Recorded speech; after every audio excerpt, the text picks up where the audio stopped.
Bueno, ¿cómo les va? Arrancamos la clase del día 22 de abril, continuando con lo que es la presentación de la arquitectura Abacus, que es la que está presentada por Meinadier como la arquitectura de base, una arquitectura muy sencilla sobre la cual vamos a seguir avanzando. La clase pasada, sobre el final, creo que en los últimos 40 minutos destinamos a hacer un paneo general de la arquitectura, de la cual, si bien todavía no conocemos detalles de los órganos que la componen, eh, es seguro y es importante empezar a tomar contacto con ella de manera tal de poder comenzar a avanzar, ¿cierto?, con las particularidades. ¿Se alcanza a ver bien la filmina? ¿No hay zonas grises?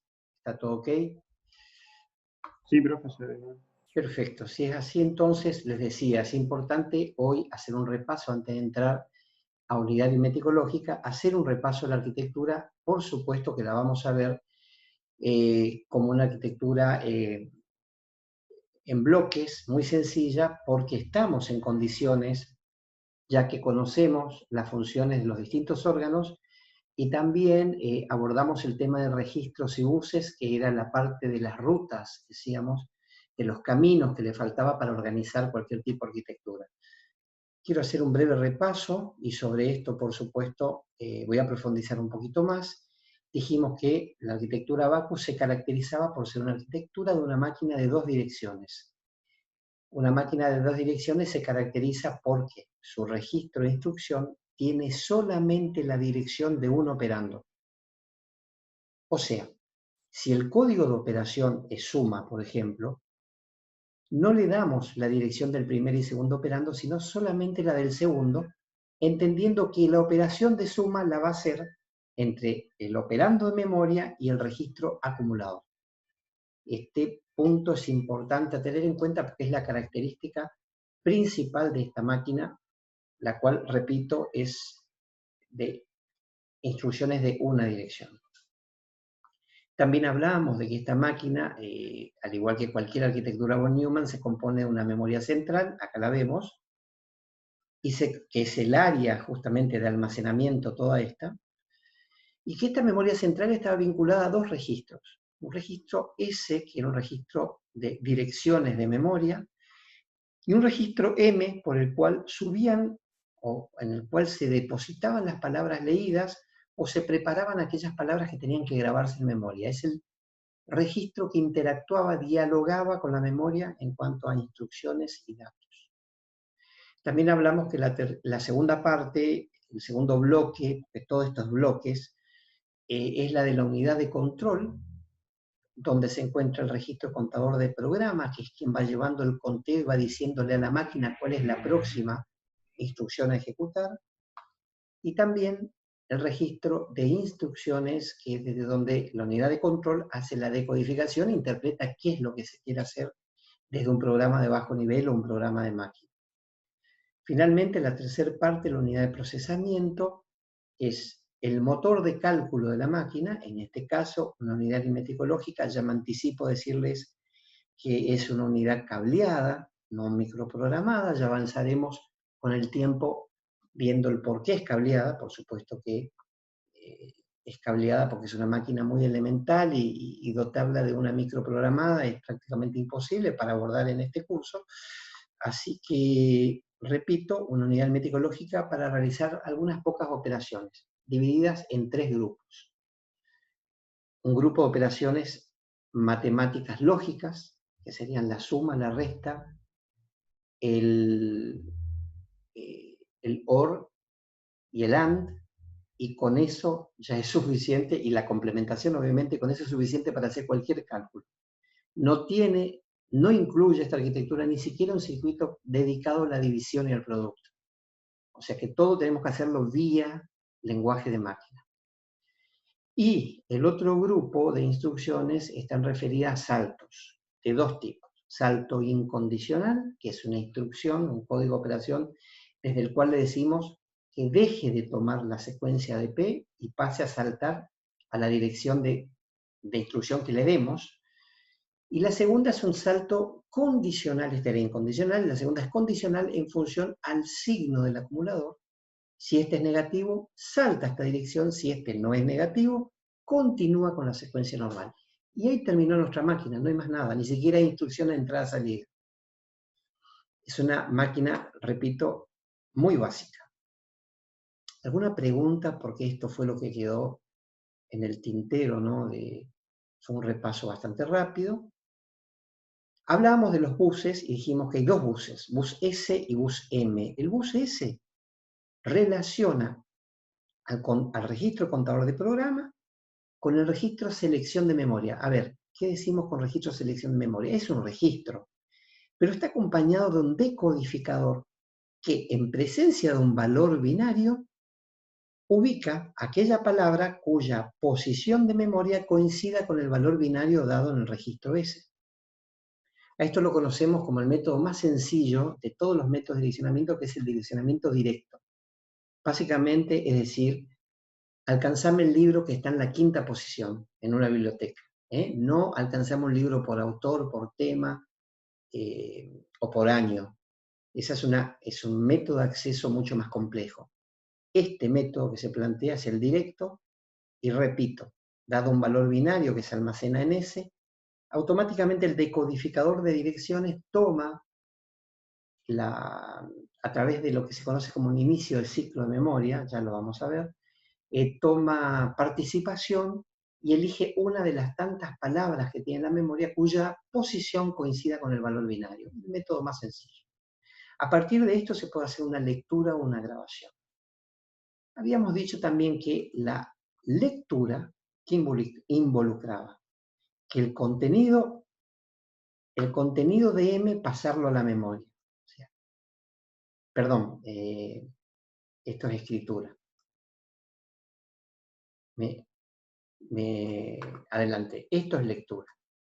Lectura es pasar el contenido de una palabra a M para que ésta esté disponible a toda la arquitectura. Y escritura, vamos a llamarla W, que es lo que write, consiste en tomar el valor que está en el registro M y ubicarlo en la zona de memoria en la posición que diga el registro S. Esas son las dos operaciones con las cuales interactúa la memoria a través del bus M. Bus S es de direcciones y bus M es de datos e instrucciones. También habíamos hablado la clase pasada sobre el final, sobre las características, y acá voy a ampliar un poquitito más, de esta arquitectura respecto a la función de sus distintos registros. Contador ordinal es un registro de M, de mamá, cantidad de bits. A ver, quiero hacer una aclaración. Todo lo que van a ver acá, yo lo voy a marcar así, lo voy a marcar así, así, así, así. Todo esto es de tamaño M. ¿Me explico o no? El registro contador ordinal o de programa tiene M bits. S tiene que tener M bits, porque justamente este registro no puede ser ni más grande ni más chico que S. Ni hablar del bus. Supongamos que a M le demos un valor. Si M valiese 8, significa que ¿cuántos biestables va a tener P y cuántos biestables va a tener S? ¿Y cuántos biestables va a tener la zona de dirección? ¿Se imaginan? Si M es igual a 8, son 8 biestables, o sea, permite almacenar un carácter, 8 bits. Por supuesto que el bus S, ¿cuántos hilos va a tener para poder lograr esta interrelación? 8, 16, 32, 64. Va a tener exactamente 8 también, porque todo lo que está en este ámbito es de 8. Distinto el caso del registro M, lo voy a marcar por acá, el bus M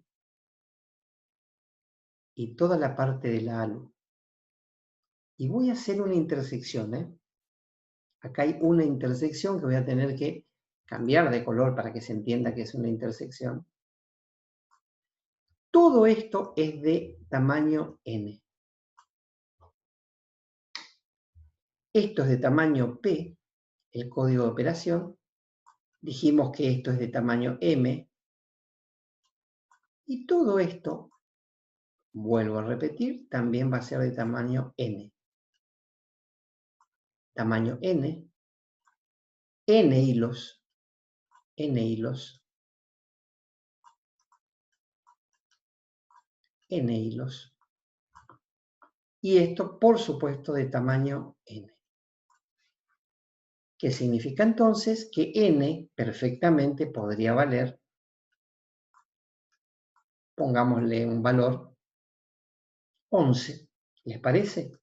11 bits. 11 bits. ¿Esto qué significa entonces? Que P, ¿cuánto va a valer? Pregunto. Signo de pregunta. El código de operación, ¿cuántos bits va a tener? 3. Exactamente. Porque si N vale 11, sería 11 menos 8, 3. ¿Y 3 qué significa? Que va a ser 2 a la 3. ¿Cuántas posibilidades de códigos de instrucciones va a tener, de operaciones va a tener esta máquina? Solamente 8. Supongamos que la suma, la resta, el OR, el AND, etcétera, etcétera, pero no más de 8 es la capacidad de codificar operaciones para esta máquina, y por supuesto que es una decisión de diseño a la hora de diseñar un computador, ¿sí? Obviamente, hoy en día toda la industria se mueve a través de estándares, nadie va a salir a fabricar un computador con un registro de instrucción de mayor o menor capacidad, pero dejemos la mente abierta a que pueda ocurrir esto, porque no nos olvidemos de algo, hoy en día perfectamente podemos diseñar una arquitectura y trazar una capa en el medio que permita virtualizarla. A ver, me detengo un poquitito porque quiero también que este concepto no quede en el aire. ¿Qué quiero decir con esto? Digo lo siguiente. Digo que la arquitectura puede estar en una capa física. Esta sería la capa física de la arquitectura. ¿Perfecto? Esta es la capa física. Acá es donde se puede diseñar algo totalmente distinto a lo estándar. ¿Estamos de acuerdo? Esta parte la podemos diseñar con el tamaño que quieran, con el formato que les parezca. Y podríamos, esta sería, por supuesto, acá arriba estaría la máquina del usuario, la máquina final, por así decirlo. Y acá va a haber una capa de virtualización.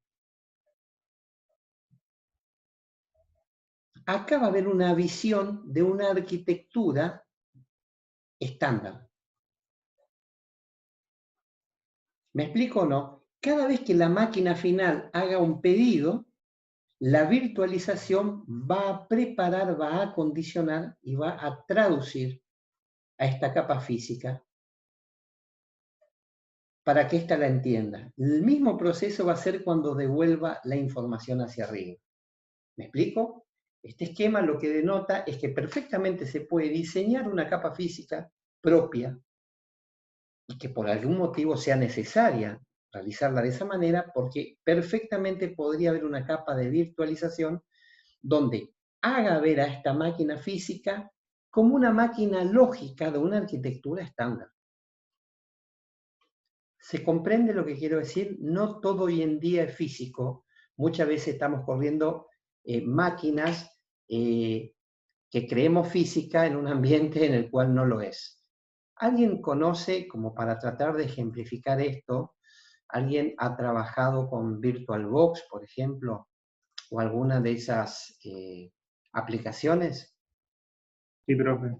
Sí, profe. Perfecto. Entonces, ahí podemos entender perfectamente lo que estoy diciendo, ¿no?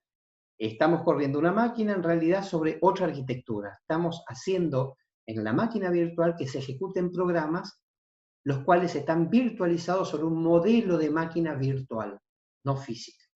Y a través de un proceso de traducción y compilación continua, está continuamente comunicándose con la física real, pero a través de una capa que emula ser otra máquina distinta. Por ahí podríamos...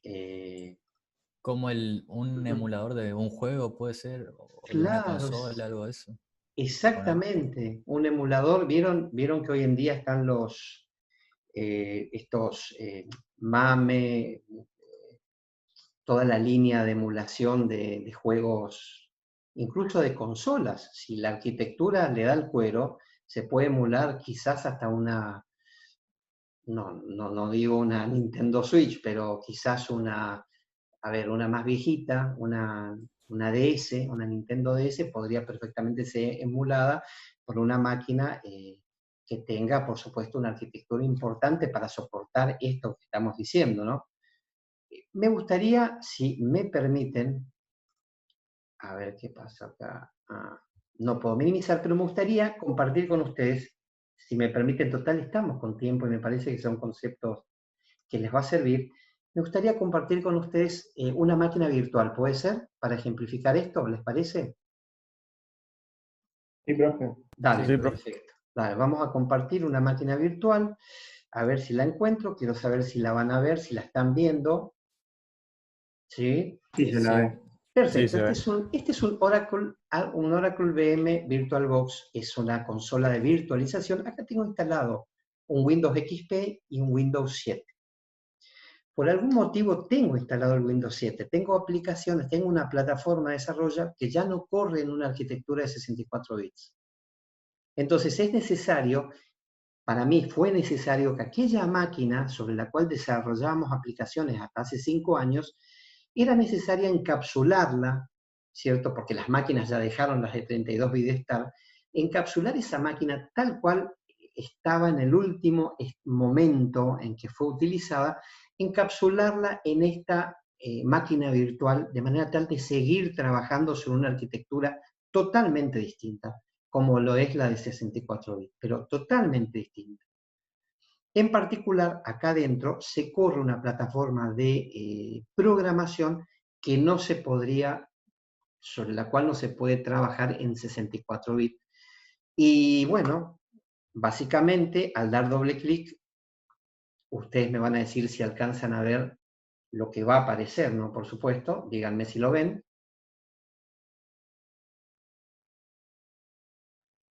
¿Se alcanza a ver? Sí, Todavía no, profe. ¿No? en la pantallita En chiquitita. la pantalla de Ahí previsualización se ve. está. Ahí la tienen que Ahora estar sí. viendo. Ahora Ahí sí. está iniciando la máquina virtual tal como quedó hace 5 años. Miren, ahí está arrancando. Esta máquina ya no es física, ya es virtual. Y bueno, justo tenía una actualización. ¿Quién dijo que XP ya no tenía actualizaciones? Como ven, no es tan así. Pero básicamente, ¿qué estamos haciendo acá? No sé si alcanzan a ver abajo, yo ya no veo casi el mouse, pero abajo hay un menú. No sé si se alcanza a ver con el compartir pantalla. Se ve cuando abre las opciones. Bueno, ese menú básicamente es el menú que enmarca la máquina virtual de manera tal que uno pueda darle operaciones, compartir el disco físico real con el disco virtual, comunicar la máquina física con la máquina virtual, etc. Y de esta manera entonces estamos en una máquina que no es más física, o sea, es una visión lógica de aquella máquina física corriendo sobre una máquina física real que da soporte a este proceso de virtualización.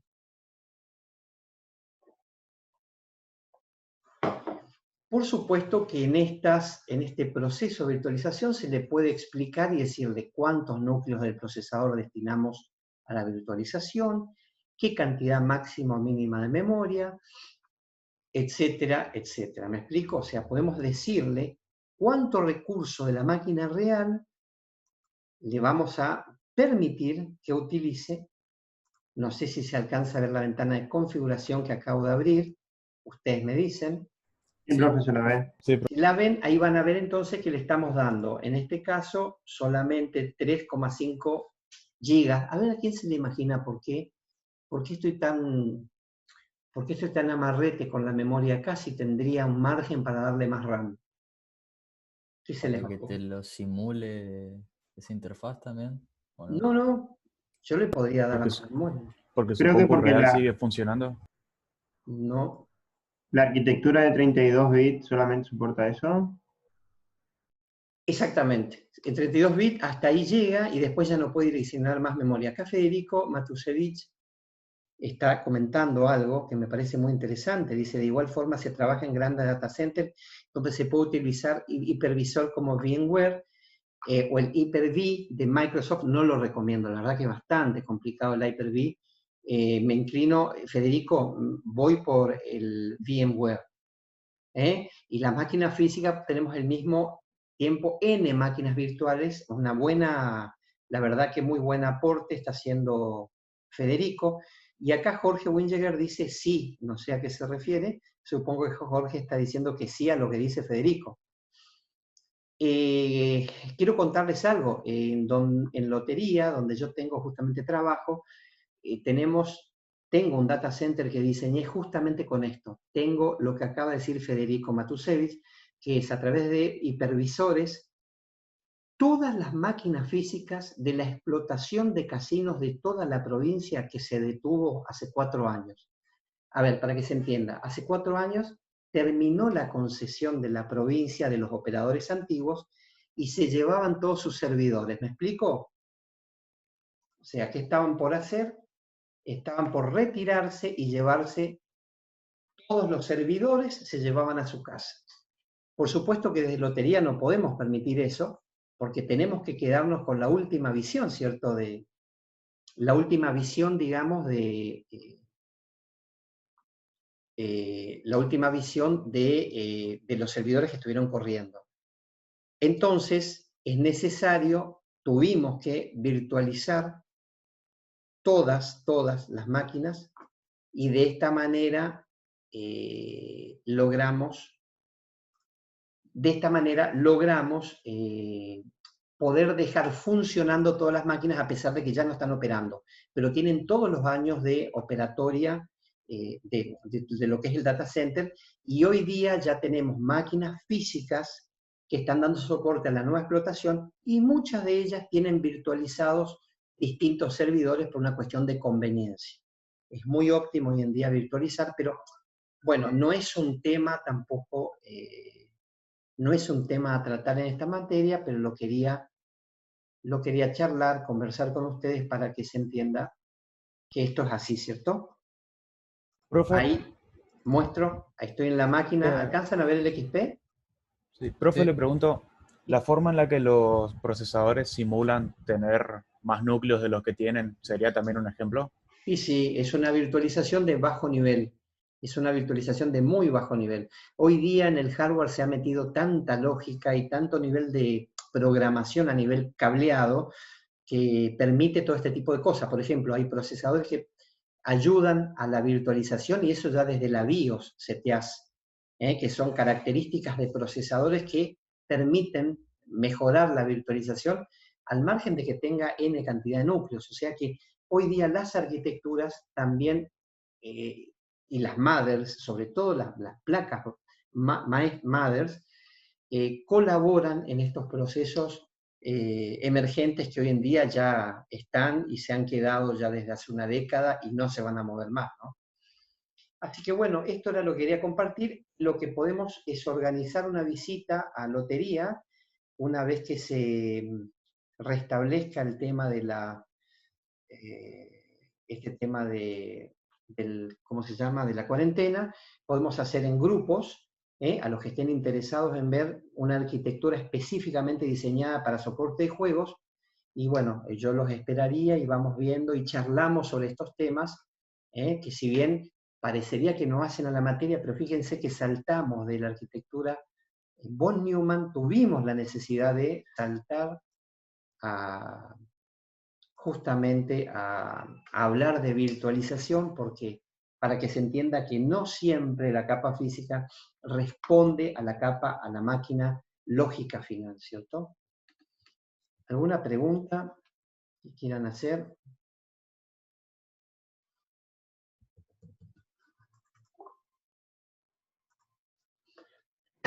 Bueno, perfecto. Seguimos entonces con las filminas, exactamente donde habíamos quedado, pero bueno, se me cerró, vamos a abrirla de vuelta. Ya estamos. Se cierran estas filminas cuando hay otro proceso, se cierran. A ver, vamos a ver. Quedamos acá. Bien, quedamos entonces en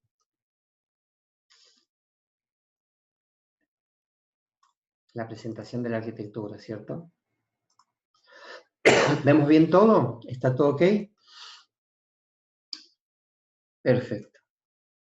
Les decía entonces que contador ordinal de programa de M bits, lo mismo S, registro selección de memoria. Acá les amplío un poquito más la explicación, que el bus de dirección S tiene M bits, o sea, M hilos, que permiten transferir el contenido desde P hacia S y de esta manera poder llevar la dirección de la próxima instrucción al registro S para que ésta sea leída.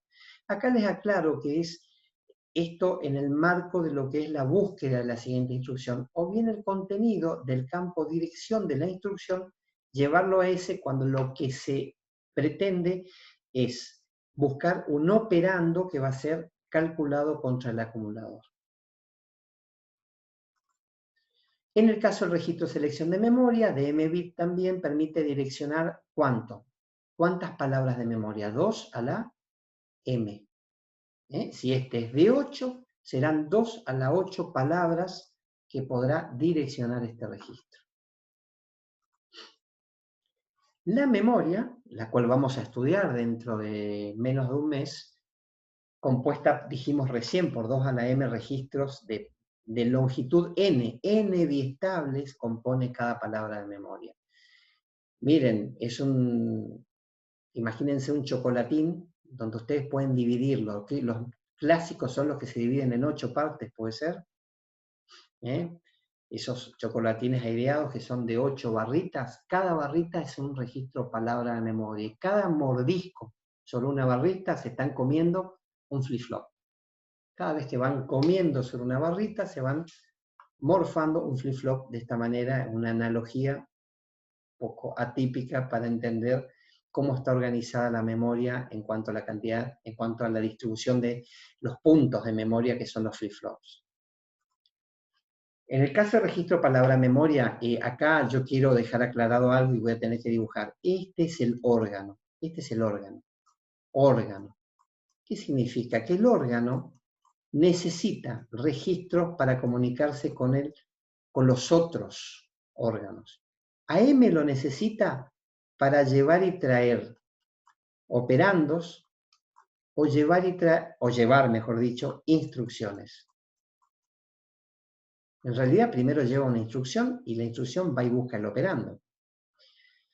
Ese, ¿para qué lo tiene? Ese tiene para buscar una instrucción, la dirección de la instrucción, o para buscar la dirección de quién? Del operando. ¿Me explico? O sea que los dos registros componen el medio de comunicación, el ensamble con los dos buses, bus de direcciones y bus de datos e instrucciones. Bien. Avanzando. Perdón, una aclaración más que les estoy poniendo, amplié un poquito más la filmina respecto a la clase anterior. Que este registro M de intercambio, o registro de palabra, es de n bits. Recibe la palabra de memoria sobre una operación de lectura o envía la memoria sobre una operación de escritura. Si lo que estamos, acá hago la aclaración que cuando este dato es una instrucción, el registro I, todo este es I, registro de instrucción, en el ámbito de la unidad de control, va a recibir la instrucción leída del área de instrucción. Vamos a hacer Vamos a dibujar acá, este es el área de programa, y este es el área de operandos. ¿Me explico? O sea, la memoria está dividida en programas y datos. El programa es un conjunto de instrucciones que son leídas al registro de instrucción. Y este dice a dónde está el operando que tiene que ir a buscar y llevar a la unidad aritmético-lógica. Repito, no siempre, pero el 80% de las veces la máquina está dentro de los dos ciclos. Ciclo de búsqueda de la instrucción en el área de programa. Una vez que la tiene acá, la unidad de control decodifica y entiende que si es una operación lógica o matemática, ¿qué debe ir a buscar? Debe ir a buscar el operando que va a interactuar con el registro acumulador de manera tal de efectuar la operación. ¿Quién hace la operación? El motor de cálculo, que es la unidad aritmético-lógica. O sea que estamos, el 90% de las veces en una arquitectura está constantemente buscando instrucción y buscando los operandos de esa instrucción para hacer el cálculo. En menor proporción van a estar los saltos condicionales e incondicionales. ¿Se entendió? Bueno. Próxima filmina. El registro de instrucciones, todo esto, se compone de n bits igual que m, porque m tiene que tener este tamaño también. Nada más que m, en este caso, está desglosado en código de operación y dirección. Vamos a darle valores genéricos como dame y nadir. Vamos a decir que código de operación tiene p bits y sí sabemos que dirección tiene lo mismo que p, lo mismo que s. Tiene que tener lo mismo, no puede tener ni más ni menos bit que el bus. Tiene m de mamá, cantidad de bits, para poder vincularse con el bus de dirección.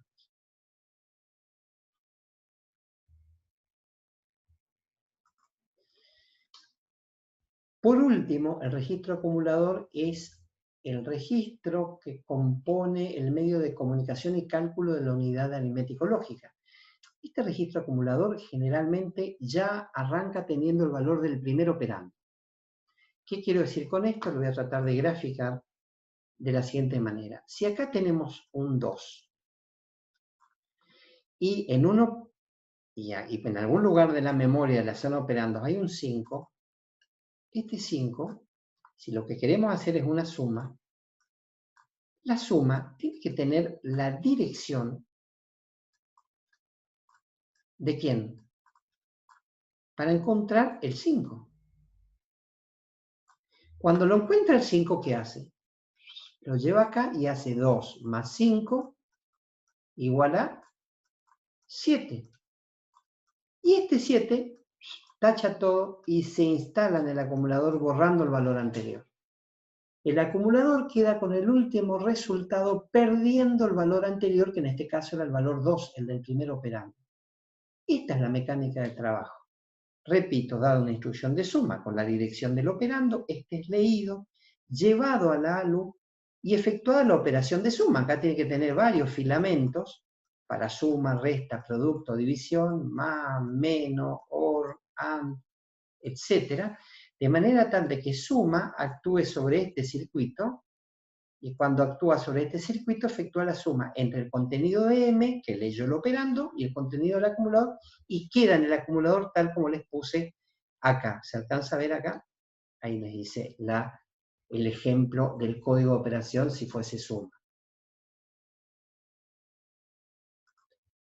Acá está bien explicado entonces, acumulador de n bit opera contra el contenido de M y el resultado se sobreescribe en el acumulador. De esta manera, la suma efectúa en la operación de suma efectúa el contenido de M más contenido de AC, va a AC. O sea que AC, podríamos decir que este AC es prima anterior y este es el AC final. Hay una pregunta aparentemente en el chat, a ver de qué se trata. Cuando estoy en modo compartir no me permite, pero vamos a salir de ahí. Dice, ¿la flecha AC es sobreescribir? Me pregunta Fernando. La flecha AC, a ver, voy a ver la flecha AC que me estás diciendo porque no la... ¿Cuál sería la? Ah, no, claro, sí, es transferencia. Transferir el contenido de M, que era para nuestro ejemplo era 5, más el contenido del acumulador, que para nuestro ejemplo pasado era 2, 5 más 2, 7. Transfiere a AC, o sea que se borra el valor 2. ¿Estamos de acuerdo? ¿Qué teníamos acá? 5. ¿Qué teníamos acá? Un 2. ¿Qué queda en el acumulador? 7. Obviamente que este 5 se elimina. Perdón, dije mal, perdón que me adelanté.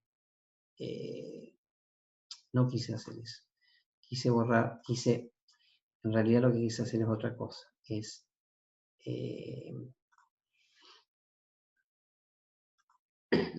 Lo que quise hacer es tachar el acumulador, el valor del acumulador. Ahí está, acá queda 7.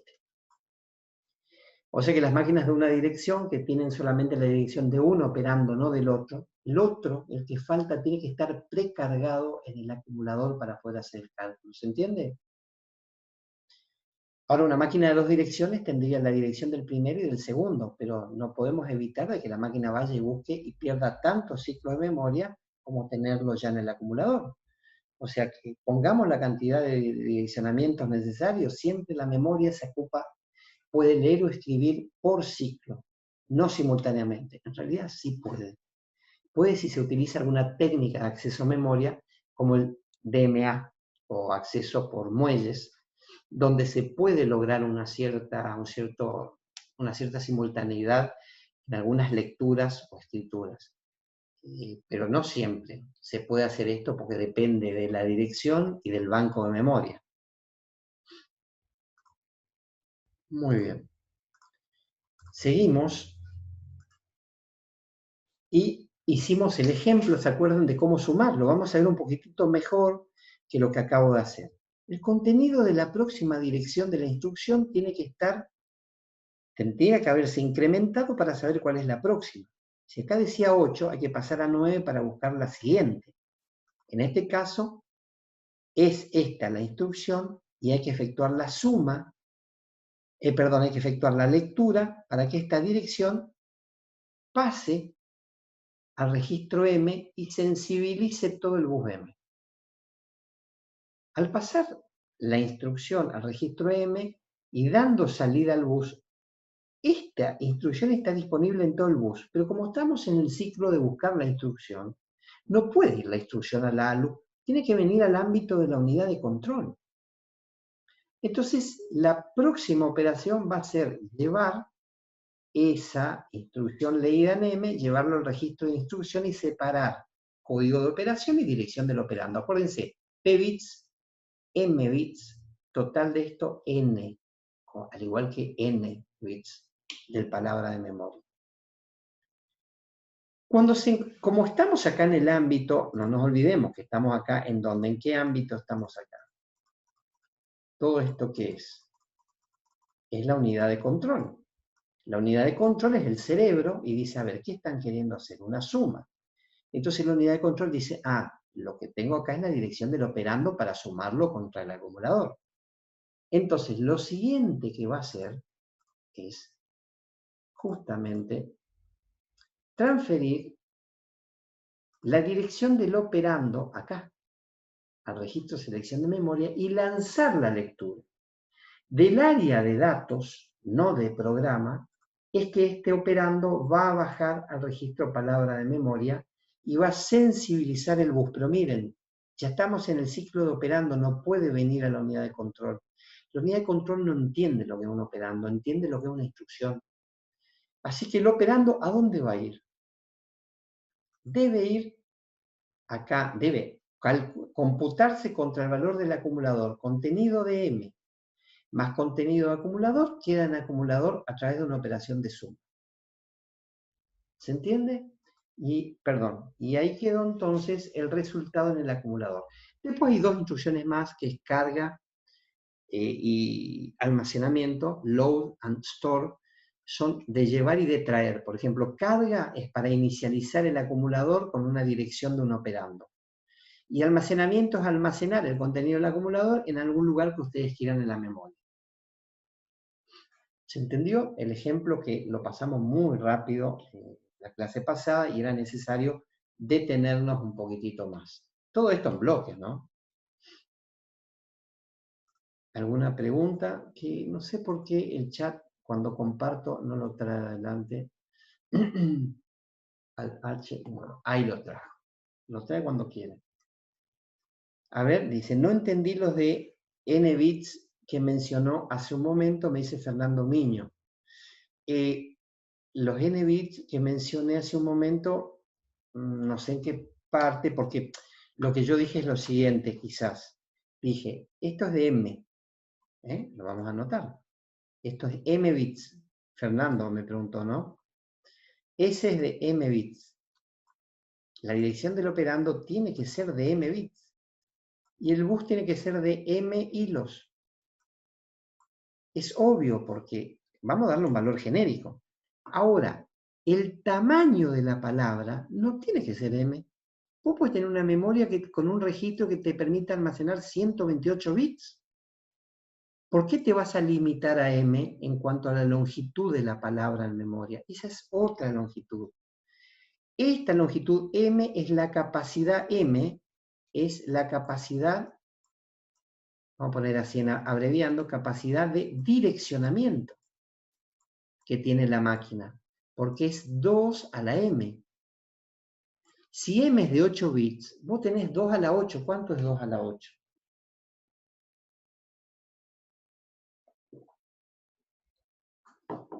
Bueno, calculen 2 a la 8 y esa es la cantidad. 256. Bien, entonces vos tenés 256 palabras. Pero otra cosa es qué tamaño tiene tu palabra, que eso es N de nene. Lo vamos a llamar a N, a la longitud que hay acá, desde acá hasta acá. Eso es N. ¿Me explico o no? Vos podés si M vale 8, vos podés direccionar 256 palabras. Pero tus palabras pueden ser de 128 bits. Unas palabras con mucha capacidad. ¿Me explico o no? Una cosa es direccionar y otra cosa es el tamaño de la palabra. Si el tamaño es N, esta también va a ser de N y todo esto va a ser de N. Y todo esto va a ser de N longitud, obviamente, porque toda esta palabra tiene que caber acá, tiene que caber acá y tiene que caber acá. No sé si Fernando lo entendió, creo que Fernando era el que había preguntado. Si lo está entendiendo, Fernando Miño, y dice que sí, bueno, perfecto, me alegro. Esa era la analogía que quería hacer en relación justamente a los tamaños, ¿no? Bien. ¿Se acuerdan que vimos señales de gobierno? Bien. Necesito, sí o sí, rápidamente nos vamos para atrás para recordar que era una señal de gobierno.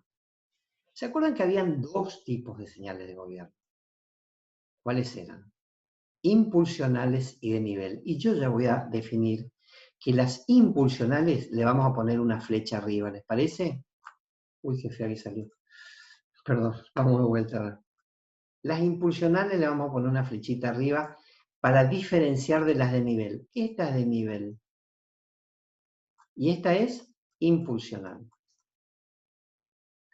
¿Cuál es la diferencia entre una y uno? La de nivel ocupa todo el batido completo y es larga.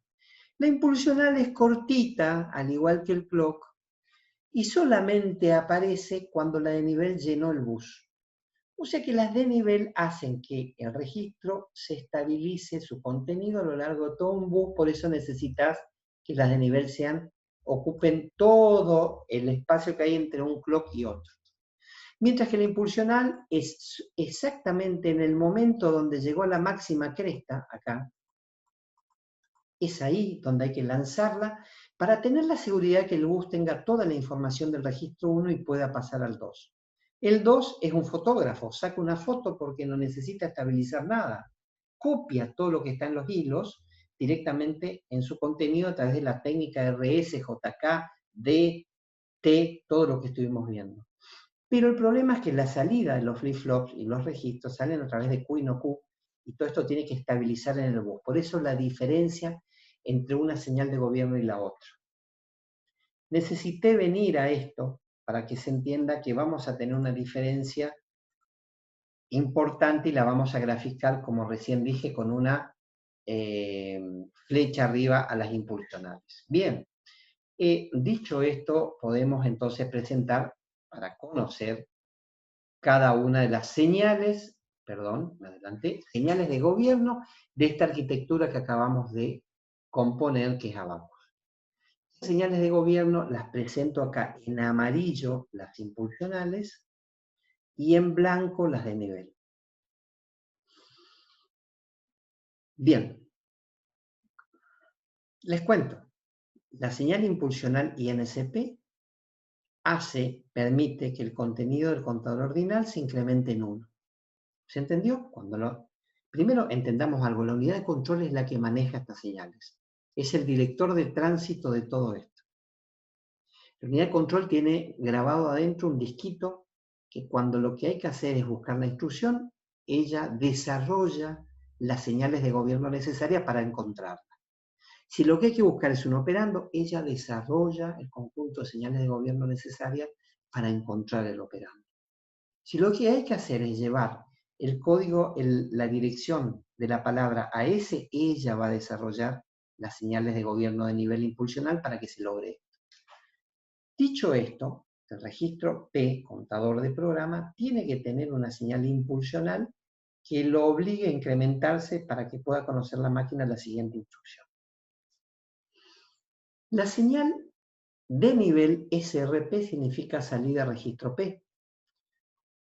Es de nivel. ¿Y por qué es de nivel? Porque permite que el contenido del contador de programa se estabilice sobre el bus S. ¿Y por qué es de nivel? Por lo que ya estudiamos.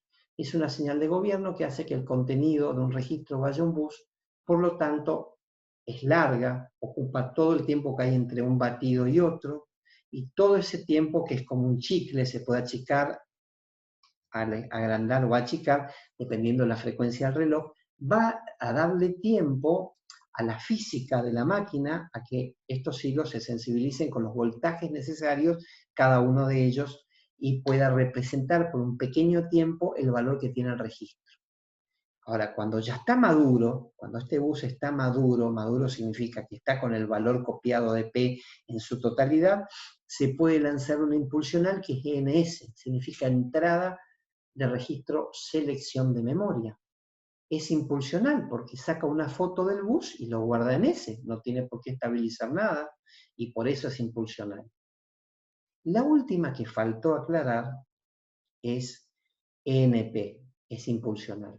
Miren, ENP es una de las que a mí más me gusta, impulsional, en esta arquitectura, porque uno cuando la ve no entiende ni por qué está ahí, pero tiene una importancia terrible de que exista, porque permite copiar el valor del bus y llevarlo a P. Y uno se pregunta, ¿por qué motivo uno quisiera llevar una dirección del bus, llevarlo a P de vuelta? Si P es el contador de programa y es el padre nuestro de todo esto quien va llevando la próxima instrucción. ¿Por qué motivo existe esta señal impulsional de gobierno que vincula el bus con el registro contador de programa?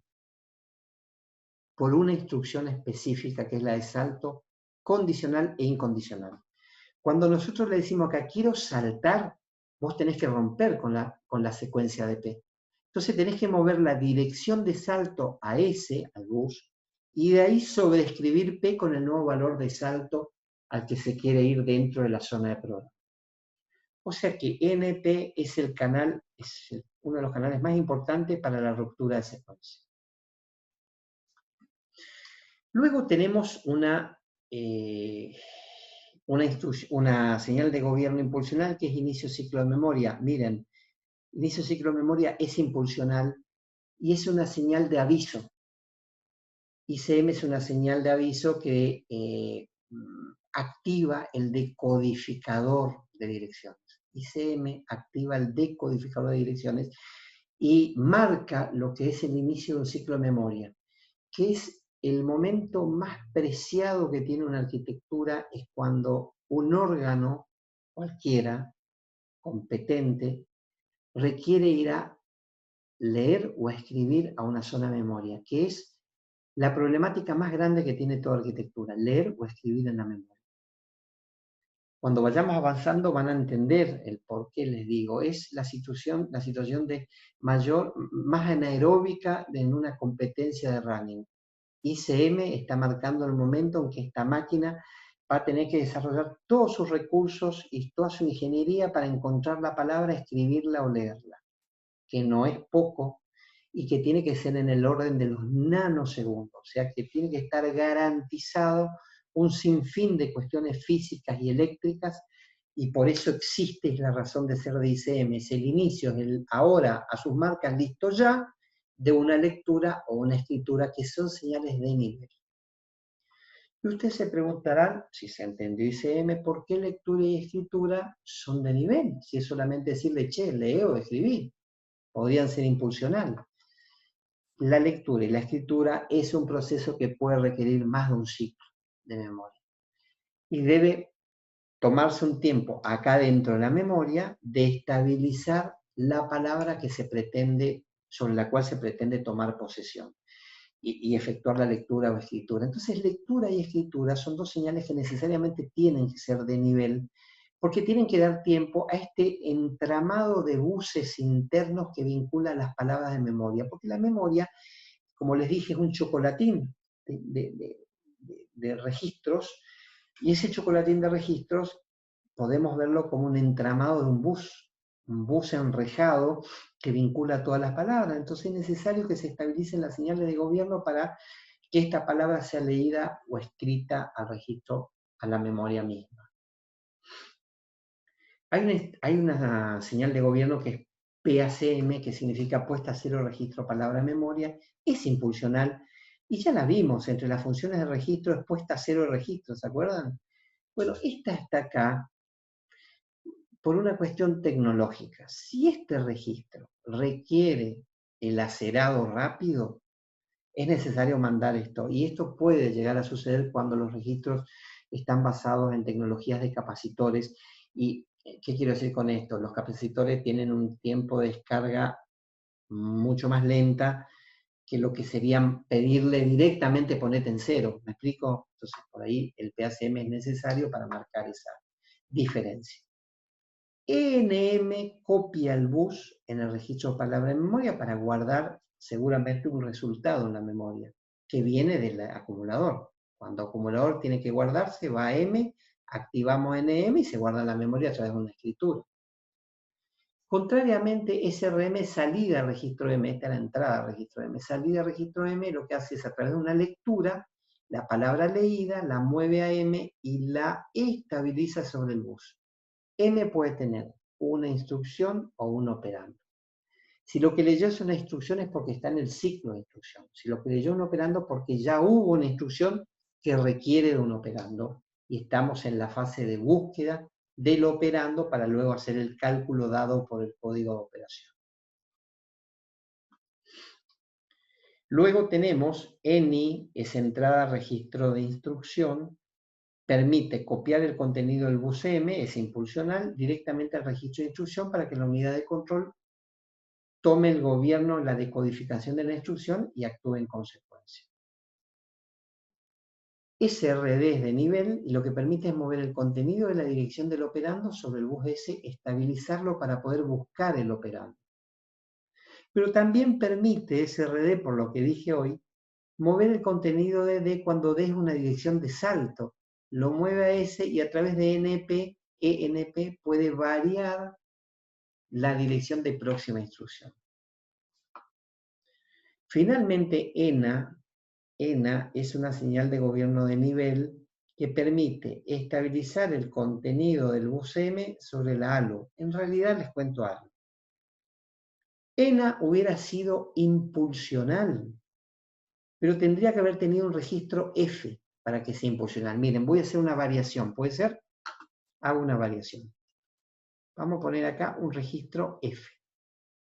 Este vamos a llamarlo F. ¿Se acuerdan que yo les dije que todo órgano tiene que tener registros para comunicarse? Este es el único órgano que no tiene un registro. Así, esta es una decisión de diseño de Meinadier. Respetable totalmente. Criticable, sí, es criticable. ¿Qué pasa? Meinadier dice lo siguiente. Si esta es mi arquitectura, Si este es el bus M y el bus M no tiene comunicación, no tiene periféricos, no hay periféricos para comunicarse con el exterior, y lo voy a tachar, este bus M no tiene sentido que sea liberado rápidamente a través de mandar a F para que se quede haciendo nada. Lo que dice es, el contenido del registro para la memoria se estabiliza en M y el bus M va a sostener todo el tiempo que requiere la operación, porque él no agrega un registro fuente que pudiera liberar, porque él dice, ¿para qué lo voy a liberar al bus M? Más vale que me sirva de fuente de alimentación a la ALU y me ahorro un registro fuente para esta máquina. Minadier es muy económico en el diseño y él no pone nada que fuera innecesario. Y es verdad, esta máquina, al no tener un canal ni comunicación con el exterior, el bus M solamente se utiliza para mover información de memoria al registro de instrucción o de memoria al ALU, no de memoria a un periférico o de un periférico a la memoria. Acá no hay películas para ver, ni Netflix, ni una impresora afuera. Entonces, M puede estar todo el tiempo sosteniendo, teniendo la vela, sin la presencia de un registro que podría encarecer en costos a la arquitectura. ¿Se entendió esto último? Es una decisión de diseño muy interesante, que a mí siempre me llamó la atención. Qué interesante hubiese sido hablar con Meinadier y que lo diga él, ¿no? En primera persona, en realidad lo digo yo.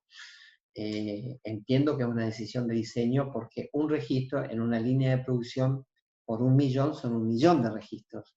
Y todo eso tiene un costo agregado, ¿no? Muy bien.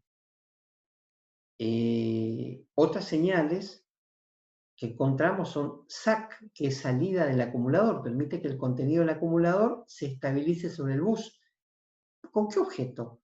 Es cuando lo que quiere uno es mover el contenido de un resultado, llevarlo al bus M y grabarlo en la memoria y meter acá el resultado de una operación ¿de quién? Del acumulador.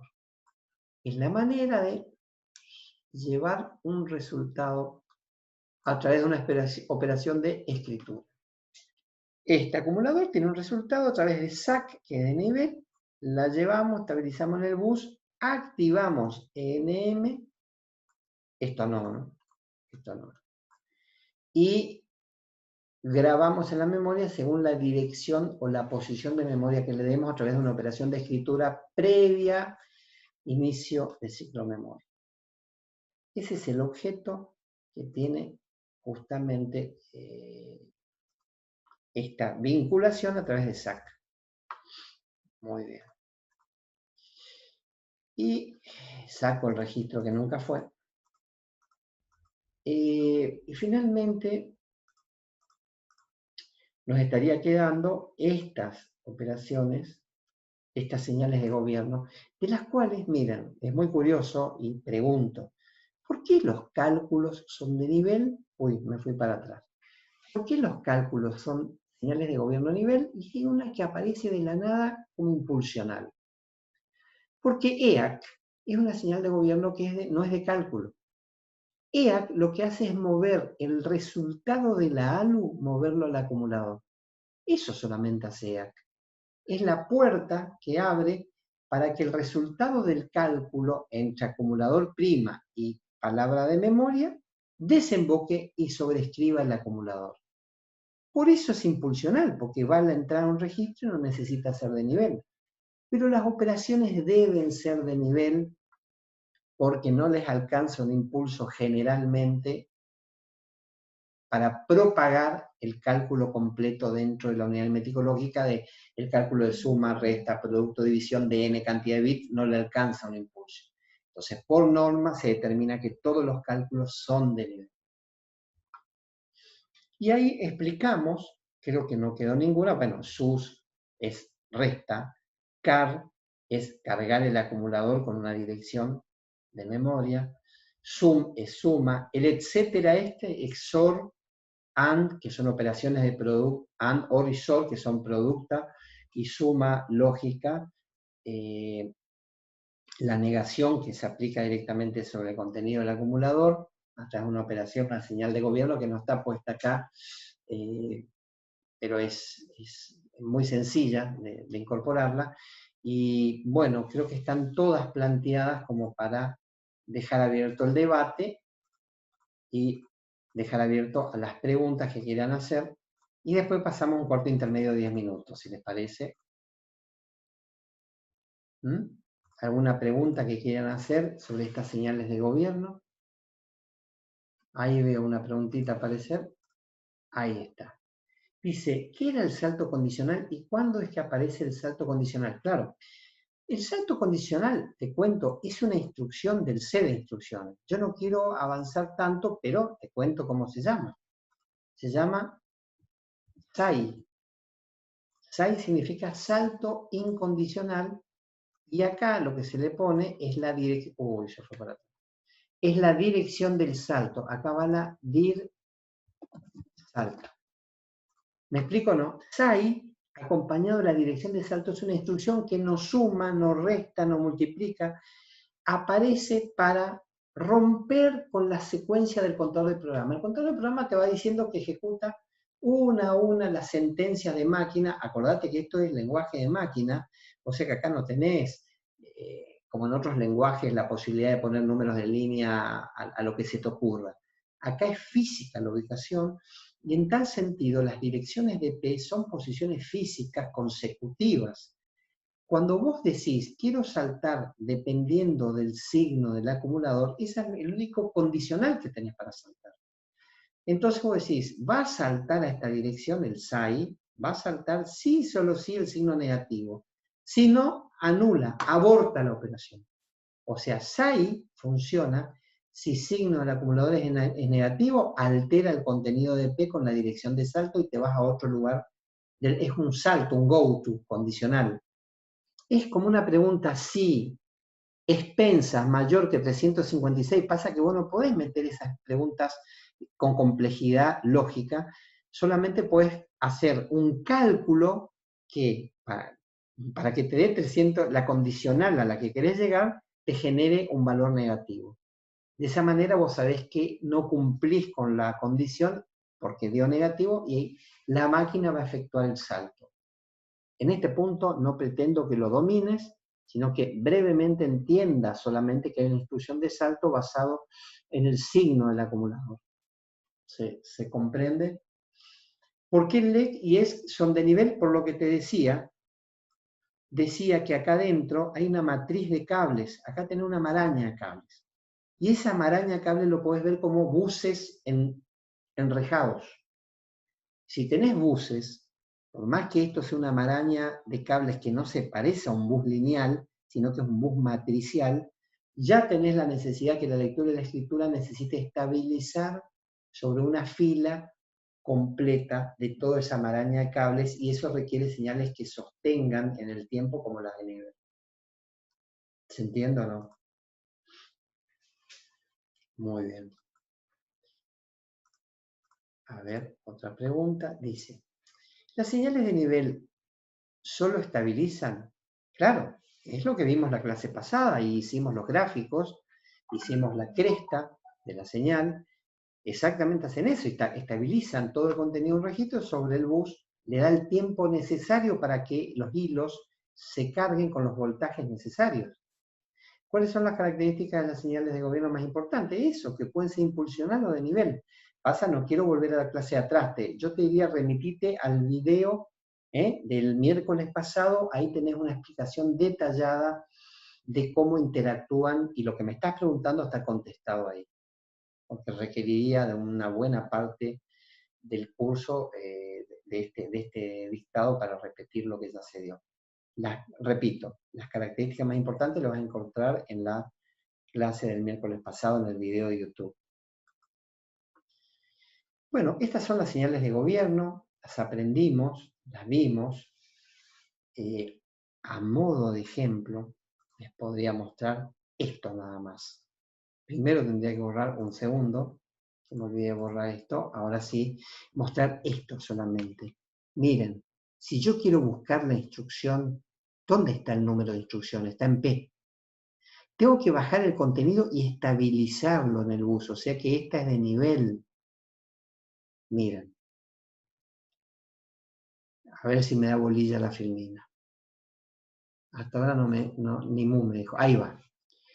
La unidad de control tiene que lanzar una de nivel y el contenido de la dirección de la instrucción se va a estabilizar sobre el bus. Cuando ésta se estabilice, lanza ENS impulsional y manda la dirección al registro S. Ahí terminó. Lo próximo para poder leer la instrucción ya significa iniciar el ciclo de memoria, impulsional, la lectura, la puesta a cero de la palabra de memoria previa a la lectura, y ahí lanza la lectura, con lo cual completa que el contenido del contenido de S vaya a M, o sea que la instrucción de dirección P termine leída en el registro M. Se entendió, quise hacer este ejemplo a modo que vean cómo la unidad de gobierno tiene que secuenciar las señales de gobierno, justamente de control, para que pueda moverse la información de un órgano a otro. En este caso estamos buscando la próxima instrucción. El contenido de P la tiene, es una configuración binaria. Para que pueda bajar y estabilizarse en el bus S, la unidad de control va a lanzar una salida de registro P, que es una señal de gobierno de nivel, suficientemente larga para que a lo largo de todo este tendido de ropa se pueda estabilizar los valores lógicos. Una vez que ya estén, se dispara una impulsional para que se grabe en S. En S, cuando ya está la dirección donde se encuentra la instrucción, se inicia el ciclo de memoria, se pone a cero palabra de memoria y se lanza la de lectura, que es de nivel, por lo que estuvimos hablando hace unos instantes. Con lo cual se completa que el contenido de P vaya a S, contenido de P vaya a S, y que el contenido del contenido de S, que en definitiva es la dirección de P, la instrucción de dirección P, termine en el registro leído de palabra de memoria. ¿Se entendió el ejemplo? Bueno, hacemos una pausita, ¿les parece de 10 minutos, 5 minutos para preparar algo y ya seguimos? Puse en pausa la grabación y pongo en pausa, perdón, la grabación y seguimos en 5 minutos. Bueno, vamos a continuar entonces, habiendo visto ya la presentación de la arquitectura Abaqus, de esta arquitectura típica von Neumann. Vamos a continuar ya con la unidad aritmético-lógica, que es el primer órgano sobre el cual vamos a trabajar y conocer las distintas características en lo general y las distintas funciones en lo particular, porque vamos a tratar de componer, de detallar esta máquina que va llevando Meinadier en su libro. Entonces, unidad aritmético-lógica es el tema que vamos a empezar hoy y continuar el miércoles que viene. La UAL, a ver, acá hay tiro definiciones, ¿cierto? Es la encargada de ejecutar todo tipo de instrucción de cálculo. Dice, para cumplir hay que disponer de operadores o de unidades que permitan, a través de sus funciones, realizar estas operaciones aritméticas o lógicas. Yo voy a ampliar un poquitito más el concepto. Diría que la unidad aritmético-lógica es un órgano de la arquitectura compuesto de muchísimo nivel de circuitos lógicos, combinacionales y secuenciales dedicados a resolver operaciones matemáticas y lógicas. Esa es la función de la unidad aritmético-lógica. Es un órgano compuesto de un conjunto de circuitos lógicos dedicados a resolver operaciones de cálculo, matemáticas y lógicas, entre las unidades funcionales destinadas a esta tarea. En tal sentido, empezamos a entender que es un motor fundamental para determinar la performance de un computador. Muchas veces se habla de megaflops, no sé si escucharon el término, que son millones de operaciones en punto flotante. En los 80, en los 90, la unidad aritmética lógica, por supuesto, empezaba a tomar importancia en una arquitectura y todo se reducía a determinar la performance de un computador a través de saber cuántas operaciones en punto flotante podía realizar la UAL por unidad de tiempo. Entonces, todos los programas de los 80 y de los 90 para medir la performance del computador estaba destinado a hacer una mezcla de operaciones en punto flotante para exigir a la unidad aritmética lógica y que ésta devuelva en qué tiempo las realizaba. Vos corrías el programa en distintas arquitecturas y por supuesto que ganaba aquella que en menos tiempo resolvía este paquete de operaciones en punto flotante. ¿Por qué en punto flotante? ¿Por qué no en operaciones enteras?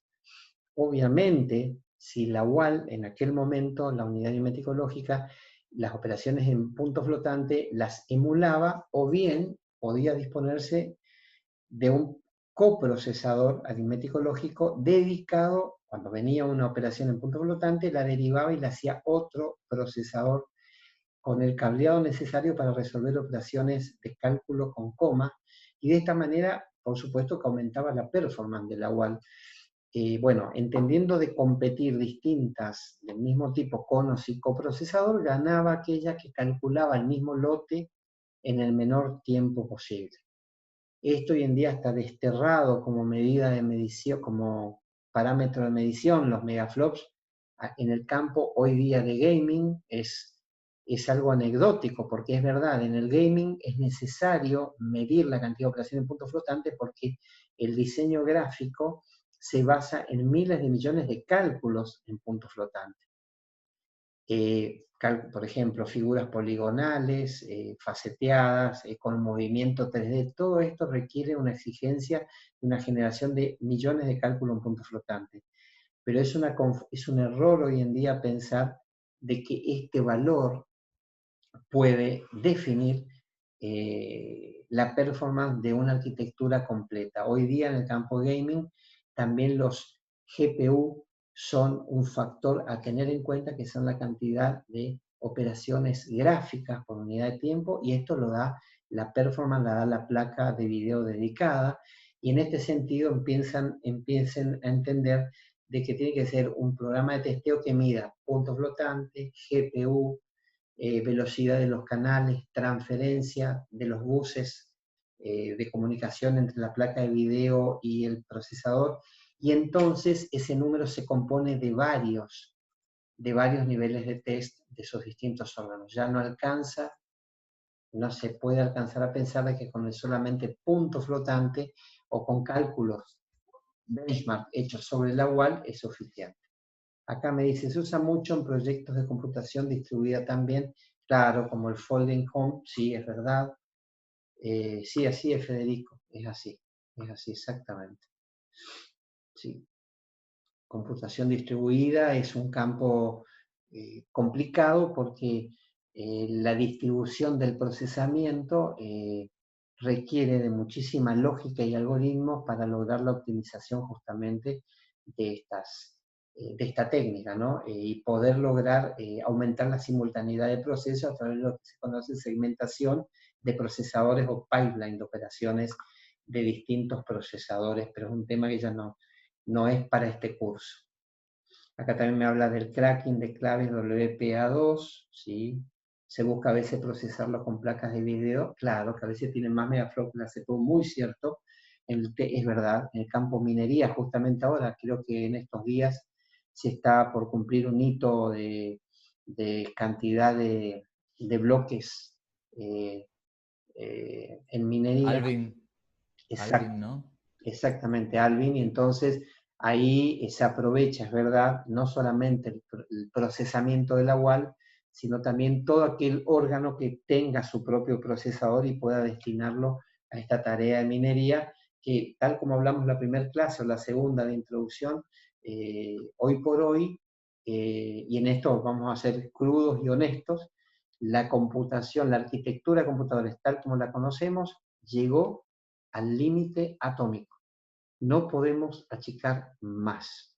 Sí podríamos quizás aumentar las capacidades de almacenamiento en medios electrónicos, pero procesamiento no podemos meter un semiconductor más chiquitito que lo que se logró hasta el día de hoy.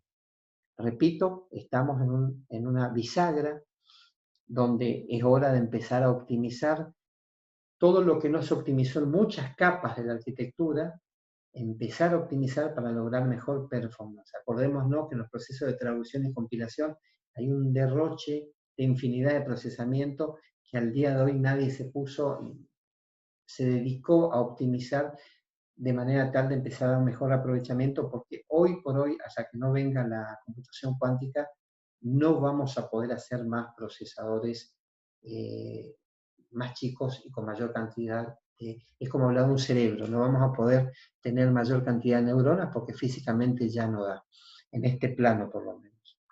Exactamente, ya la ley de Moore llegó al límite, a lo que dice justamente la ley de Moore, que es la capacidad máxima. Muy bien, muy interesante. Tendríamos que hacer los sábados, para los que quieran, un grupo y nos juntamos una hora y hacemos debate, presentamos cosas, si les gusta, podemos hacerlo. Bueno, clasificación de los operadores aritméticos. En realidad no definí lo que es un operador aritmético. Un operador aritmético es un circuito lógico encargado de realizar un cálculo entre dos registros.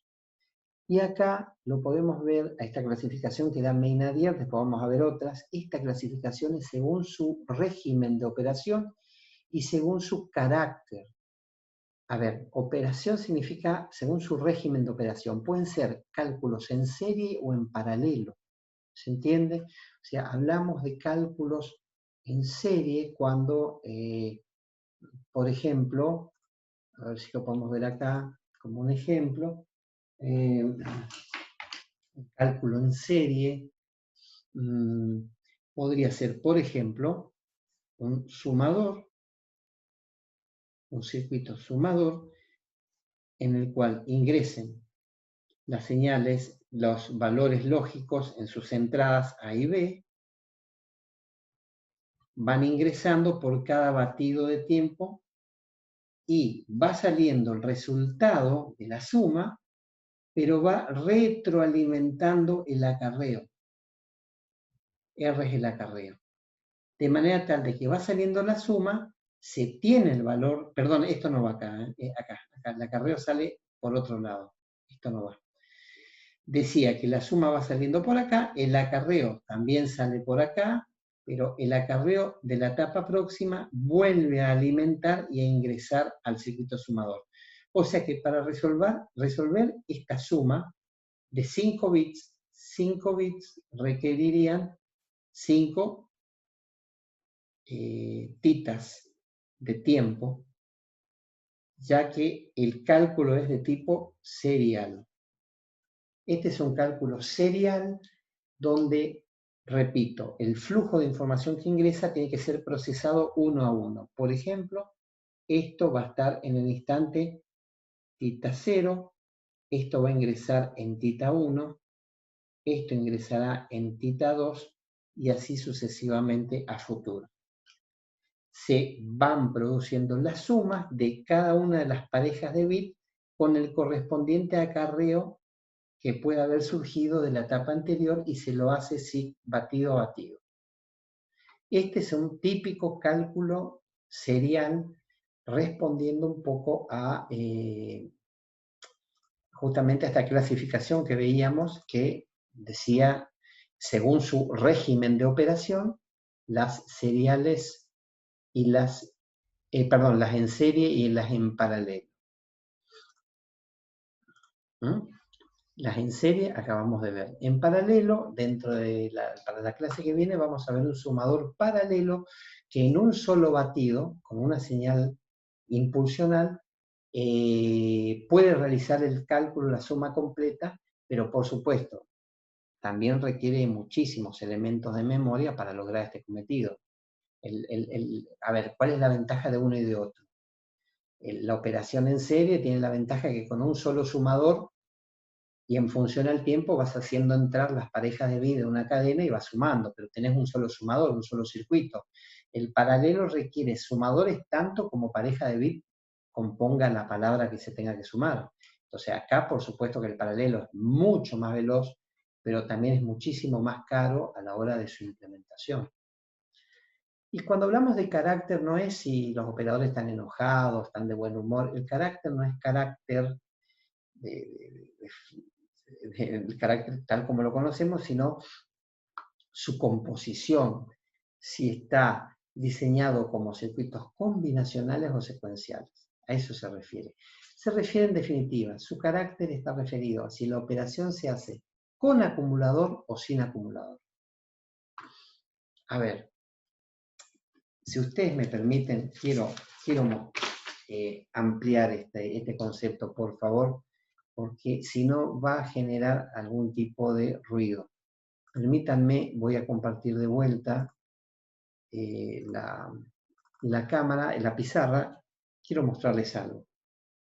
Cuando hablamos de carácter, hablamos de dos, de tipo combinacional y secuencial. Miren, la ALU de carácter combinacional, el operador de carácter combinacional, es así. Este es el operador. Yo hago un globo, acá adentro hay un circuito, ¿cierto? Un circuito que resolverá el cálculo. Cuando hablamos de combinacional significa que ingresa por un lado un registro 1, por otro lado, o un bit 1, o un registro, como lo quieran ver, un registro 2, y va a tener un resultado a la salida de un registro final. El operador va a hacer el cálculo entre los registros en RF. Todo esto se da en el mismo instante de tiempo. ¿Me explico? No, el operador resuelve en el mismo instante de tiempo los dos valores de entrada y produce la salida. Ejemplo, veamos el operador AND. ¿Qué dice el AND para este ejemplo?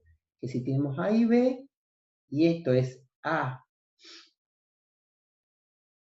operado con B, significa que es 0, 0, 0, 1, 1, 0, 1, 1, o 0 con 0, que nos va a dar 0, 0 con 1, que es 0, 0, 1 con 0, 0 y 1 con 0, 1, 1. Lo hizo de la forma combinacional, porque esta salida se produjo en el mismo instante de tiempo en que ingresó la entrada.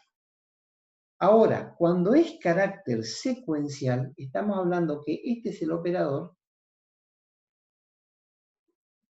y estamos hablando de que en realidad hay una sola entrada, que es R1, y que la salida, que termina en R2, en acumulador, este acumulador también actúa o trabaja de segundo operando, AC'. ¿Me explico o no? O sea, para lograr el valor del acumulador necesitamos operar AC' con R1. Ejemplo, hacemos el AND. Tenemos R1, AC', es la entrada. ¿Y la salida cuál es? AC. 0, 0, 0, 1, 1, 0 y 1, 1. ¿Qué nos da? 0, 0, 0, 1. Significa que, por ejemplo, en este caso, ¿cuánto valía R1? Un 1. ¿Cuánto valía AC? Un 0. 0 con este 1, ¿cuánto nos da? 0. Elimina esto y pone un 0. O sea que la salida es función del tiempo de la entrada y la salida en un instante anterior. Es un operador donde AC actúa de operando de R1, acá lo muestro, AC es el R1 que le falta, en un instante T-1. Y en un instante T, AC recibe el resultado de AC' con R1. ¿Se entiende o no el modo de operación? Bueno, lo quise mostrar porque es un carácter totalmente distinto respecto a poder entender esta clasificación. Todo operador aritmético tiene que tener como mínimo, un conjunto de indicadores que puedan informar a la arquitectura del éxito o no de algún tipo de operación, incluso también de anomalías o circunstancias particulares. Por ejemplo, la última operación realizada es un indicador que permite informar, el operador informa a la arquitectura si fue realizada o no la última operación. Esto es necesario para que la arquitectura sepa cuándo se encuentra disponible nuevamente el operador. Error de desbordamiento es un indicador también que muchos operadores lo incluyen para indicar de que el valor, el resultado del acumulador excede en un dígito y es necesario hacer un desplazamiento para poder acomodarlo. ¿Quieren ver un ejemplo? Les muestro rápido un ejemplo para que se entienda. Supongamos, este es el acumulador que tiene 4 bits. Ahí está, acumulador.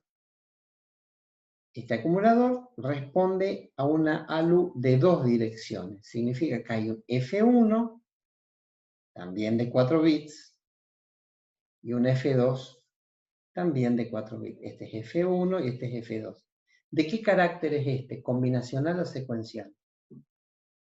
Este es combinacional, porque en el mismo instante de tiempo vamos a tener resultado entre F1 y F2. Entonces, supongamos que F1 tenga el valor 1, 1, 1, 1. Y F2, vamos a los valores extremos, 1, 1, 1, 1. Si sumamos, ¿qué nos da? Y la operación es suma, ¿no?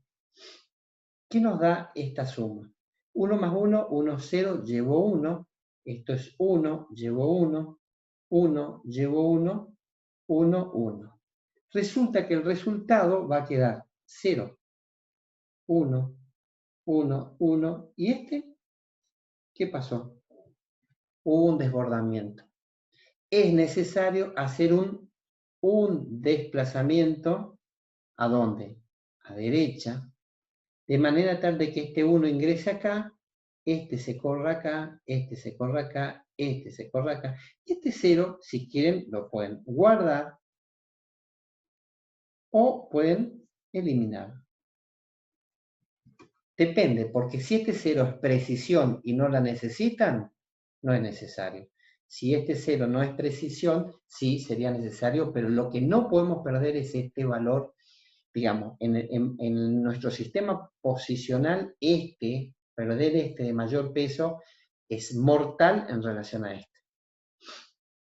Si estamos perdiendo este, quizás en vez de decir 3,141688, estamos diciendo 3,1416.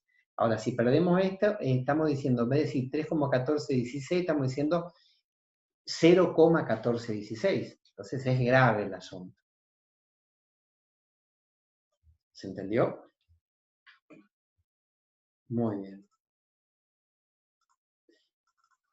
Error de desborde de capacidad es cuando ya directamente el registro no es que no soporte, no es que tenga un bit de desborde que hay que desplazar a derecha, es cuando la capacidad está totalmente desbordada y entonces la unidad de control deberá tomar algún tipo de acción, digamos, algún tipo de acción para poder preservar este desbordamiento que excede a más de un bit.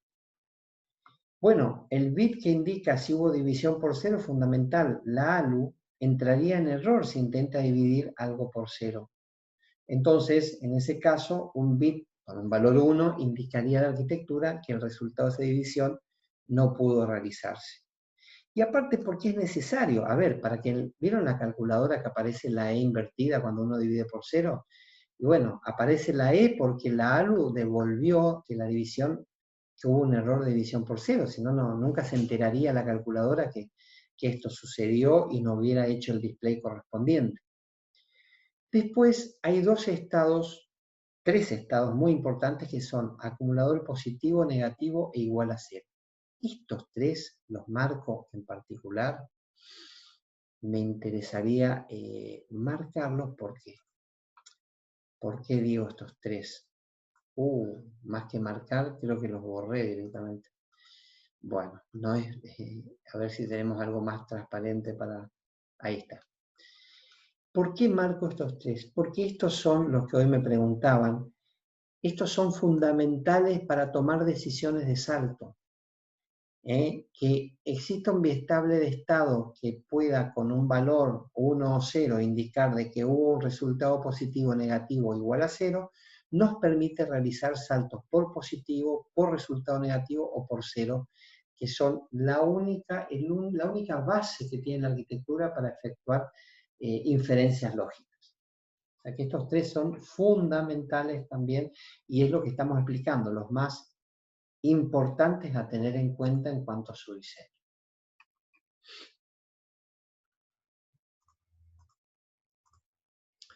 Acá estoy mostrando básicamente lo que escribí en papel, que la de operadores puramente combinacionales contemplan un operador del tipo Boxer, donde las dos entradas son dos registros, el valor 1 y el valor 2, supongamos, qué sé yo, podríamos poner un 8 y un 5. Y el resultado de la suma que nos daría en R, un 13 en el mismo instante de tiempo.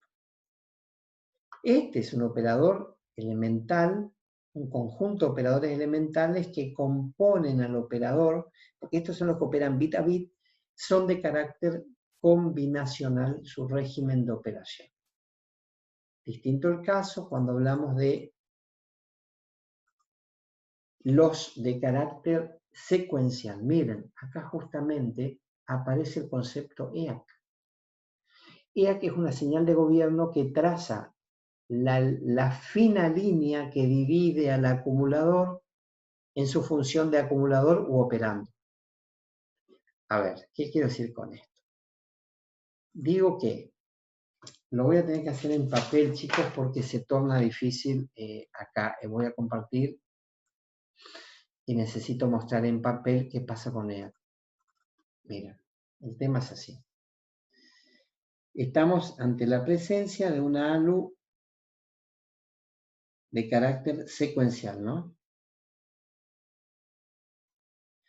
Tenemos, acá es F1, que es la única entrada que tiene. Después tenemos EAC,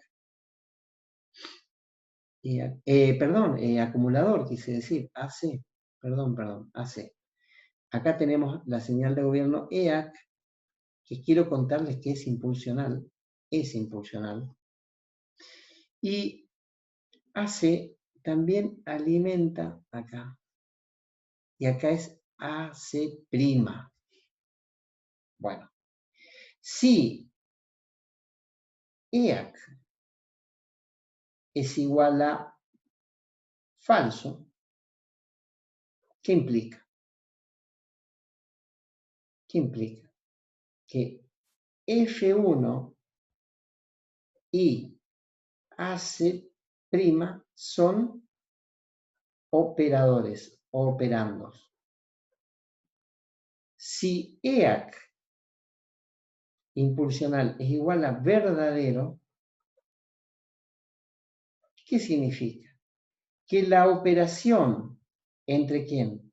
Entre F1 y AC' va a desembocar en AC. O sea, ¿qué estamos diciendo acá? Que mientras EAC sea falso, la ALU está calculando el valor de AC' contra F.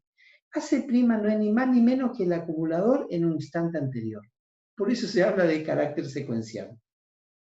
Y que una vez realizada la activación de EAC, ya no le interesa más, tiene que estar seguro que hizo la operación, acá está la operación, que cuando EAC es verdadero, hace que salga la información sobre el acumulador y la reescriba. Siempre digo yo que EAC, como ejemplo significativo, digamos, cómico, EAC es como Dr. Jekyll and Mr. Hyde, no sé si leyeron el libro. O sea, era un científico que muy educado, que cuando tomaba un brebaje que había inventado se convertía en un tipo primitivo. Y eso es EAC. EAC en realidad marca dos momentos muy distintos en la operación. Cuando EAC es falso, el operador está calculando sobre el valor del acumulador en el instante anterior y F1. Cuando EAC es verdadero, permite el pasaje del resultado al acumulador y el acumulador deja de ser Jekyll, pasa a ser Mr. Hyde. O sea, acumulador pasa a ser el registro de resultado, el registro S.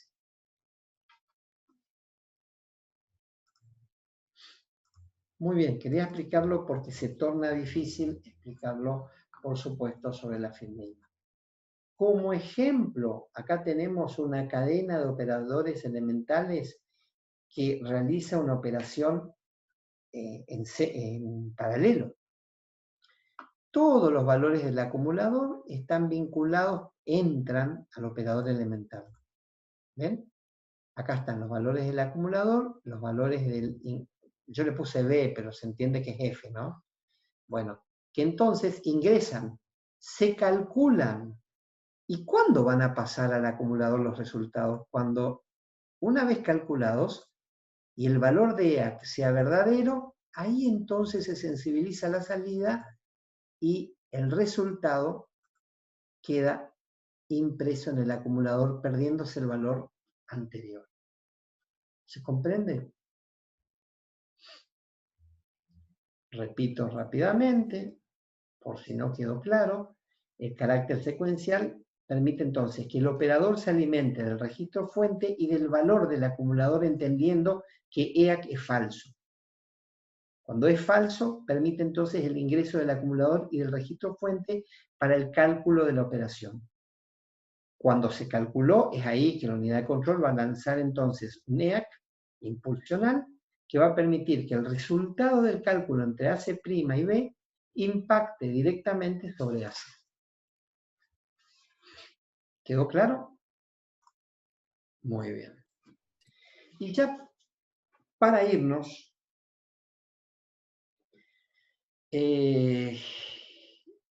vamos a ver cómo en estos vamos a trabajar sobre operadores secuenciales, nosotros no vamos a ver los de carácter combinacional. Vamos a ver cómo las operaciones lógicas para esta ALU con acumulador, cómo se resuelven cuando no tenemos el segundo registro fuente. Miren, solamente tenemos F1, falta F2. Entonces, ¿cómo se resuelve la operación AR, AND, OR y SOR entre la AC' y F? Dado que AC' es AC. ¿Qué quiero decir yo con esto? Que si yo tuviese... Miren, voy a tener que pasar un momentito más de vuelta a la pantalla. Yo lo que estoy diciendo es lo siguiente, que si la ALU fuese una ALU, una WAL ALU con acumulador, perdón, sin acumulador, voy de vuelta, es la hora, ALU de carácter combinacional. Si esta ALU es de carácter combinacional, yo voy a tener F1, F2 y un registro de salida S. No tengo acumulador. Si yo quiero hacer, por ejemplo, la operación SOR entre estos dos, lo único que tengo que hacer es poner una compuerta de qué tipo. OR exclusivo que desemboque acá. Tantas compuertas como registros, elementos tenga cada registro. El problema es cuando la ALU es de carácter secuencial, porque solamente está F1 y está el valor del acumulador como AC'. Y entonces ya no podemos poner la compuerta no va. Ya no va, porque estaría haciendo interferencia entre AC' y AC, y AC' es lo mismo que AC en T más 1. Entonces, acá ya no puedo poner una compuerta que resuelva la operación. Ya no puedo. Tengo que basarme en los procedimientos que hemos aprendido de análisis secuencial para ver cómo resolvemos el OR, el AND y el SOR. Entonces, en este caso, vamos a analizar cada una. Vamos con el OR. Vamos a ver el OR y ya vamos a suspender con esto para la clase que viene. Estamos bien a tiempo, no hay necesidad de terminarlo. Lo vamos a refrescar, así que podemos ir rápido entendiendo, siendo que la clase que viene vamos a retomarlo otra vez. La operación lógica para ALU con acumulador se complica porque no tiene dos entradas. Una de sus entradas es el mismo acumulador. Entonces lo analizaremos como una tabla secuencial. ¿Cuáles son las entradas? F y AC'. ¿Me explico o no? Esas son las entradas. ¿Y cuál es la salida cuando EAC es verdadero? Es AC. Armamos la tabla de F y AC' como entrada y ver qué pasa en AC. Y descubrimos lo siguiente, miren. Descubrimos que cuando F tiene un 0 acá, ¿qué le pasa a AC y AC'? No cambia. De 0 pasa a 0 y de 1 a 1. Ahora, cuando F vale 1, observamos que AC produce un set sin importarle lo que haya tenido antes. Entonces, la situación de no cambia no nos interesa esta. La que nos interesa analizar es cuando F vale 1. ¿Qué tendríamos que hacer cuando F en su contenido vale 1? O sea, cuando Q es verdadera. ¿Qué tendríamos que producir en el acumulador? ¿Un qué? Un set. Y efectivamente consiste el OR en unir la salida del registro fuente Q con la entrada set del registro acumulador y ahí producimos la operación OR. ¿Se entendió? Cuando analizamos secuencialmente la función AND, llenamos la tabla donde decimos F y AC', cuando valen 0, 0, 1, 1, 0, siempre la salida AC va a ser 0, solamente va a ser verdadera AC cuando AC' y F sean unos. ¿Y qué observamos acá en relación a esta tabla en su cambio de estados? Miren, antes de mostrarles, cuando F vale 0, ¿qué pasa con AC' y AC? Se produce un reset. Y cuando F vale 1, no cambia. Entonces, ¿qué nos interesa? El reset. No nos interesa la situación de no cambia.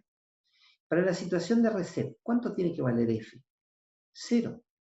Entonces tomo la salida negada de F, que es la que me permite observar el 0, y la uno con el reset.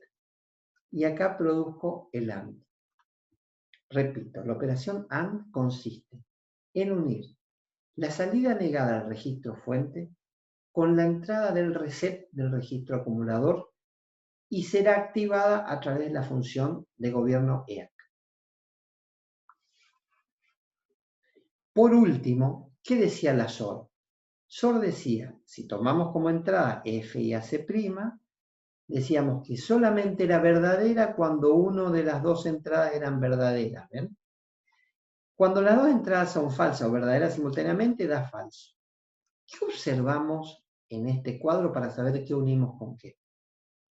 Observamos lo siguiente, que cuando f de i vale 0, no cambia, o sea, el no q ya no lo vamos a analizar. Pero ¿qué pasa cuando f vale 1? Se complementa el valor del acumulador. Entonces acá Meinadier inventó un biestable RSC. Yo hubiera hecho JK, hubiese sido más fácil, pero bueno, él fue por este camino. Y ustedes saben que todo tiene una explicación. Meinadier es así, es misterioso, en algunos pasos y después explica qué estaba pensando al hacer esto. Por ahora tomemos de que él acaba de inventar un flip-flop que es RCS, cuando en realidad es función del JK esto. C lo que hace es, si Q vale 1, complementa el contenido del acumulador. Y ahí se compone la función O de exclusivo. Por supuesto que después Menadiel más adelante va a enmendar esto, que no existe como flip-flop, no existe uno que tenga una entrada C. Porque si hubiese trabajado con JK, ¿qué hacía acá? Unía la salida Q con J y K simultáneamente y producía el complemento. Pero no lo hizo así porque él definió trabajar con RS. Y vamos a ver la clase que viene cómo elegantemente lo arregla esto de una manera fabulosa. Se entendió entonces la operación OR en operadores de ALU con acumulador, dado el problema que existen, que no hay dos entradas, ya que una de las entradas es el acumulador en un instante anterior, es necesario analizarlo desde la tabla de comportamiento. En la tabla de comportamiento del OR vemos que se produce un set cuando F vale 1, entonces unimos Q con S. Se produce un reset cuando F vale 0, unimos no Q con R, y ahí tenemos el otro operador. Y para el OR exclusivo observamos que se complementa cuando F vale 1. Unimos con una supuesta entrada de complementación.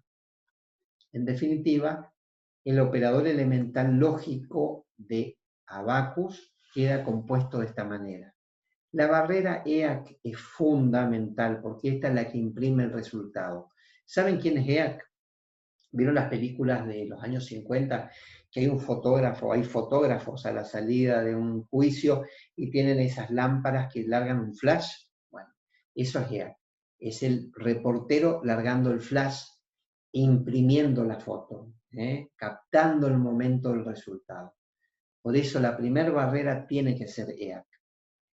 Pero entendemos que para producir el OR unimos Q con el set, el AR, el AND, el no Q con el reset y el OR exclusivo, este enjuague raro, que es una entrada de complementación que sabemos que no existe en el reset, pero ya vamos a ver cómo lo va a arreglar, pero al corto plazo Menadier va a quedar elegantemente, va a quedar parado. ¿Por qué decimos que el OR es Q con S? Porque se observa de la tabla de comportamiento, donde tenemos como entrada F de I y AC sub I', que solamente pasa a C sub I a 1 cuando F de I vale cuánto. Si no nos acordamos, lo vemos acá, solamente cuando F de I vale 1. Por ese motivo unimos Q con S. El AND, sabemos por la tabla de comportamiento que cuando F de I vale 0 acá adentro, debe producir un reset. Y el OR exclusivo debe complementar cuando F de I vale 1. Y ahí queda compuesto, repito, es un operador. Si la ALU es de 32 bits, necesitan 32 de estos flip-flop, todos encadenados y unidos por una misma línea EAC que los gobierne de manera paralela.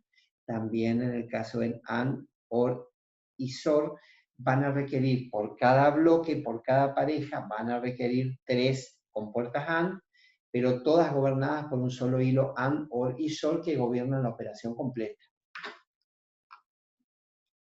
¿Se entendió? Muy bien. Para que nos ubiquemos y para la clase que viene, terminamos de refrescar conceptos de la arquitectura von Neumann y entramos ya de lleno a la unidad aritmético-lógica. Hablamos de los pros, los contras, características hoy día, en el pasado, coprocesadores, mediciones, y vimos que están compuestas de operadores que pueden ser de carácter combinacional y secuencial. Nosotros vamos a trabajar con EAC, que son los de carácter secuencial, entendiendo que es una mecánica más sencilla, basada en concepto secuencial que permite ahorrar elementos, componentes. De hecho, nos ahorramos un registro completo que es el F2, donde hacemos trabajar al acumulador como el F2 que falta, en el momento AC', y gobernado según el valor falso o verdadero de la barrera EAC. Finalmente, presentamos el primer operador OR AND SOR, con las tablas de comportamiento que nos permiten deducir que el OR surge de no Q con S, que el AND surge del, perdón, el OR del Q con S, el AND del no Q con R, y que el OR X, algo raro en esta compuerta RS, una nueva entrada de complementación que si hubiese sido JK hubiese sido muy fácil, pero así lo plantea Meinadier y vamos a encontrar la clave y el secreto por qué lo hizo ya la clase que viene. Muy bien, nos vemos entonces el miércoles próximo.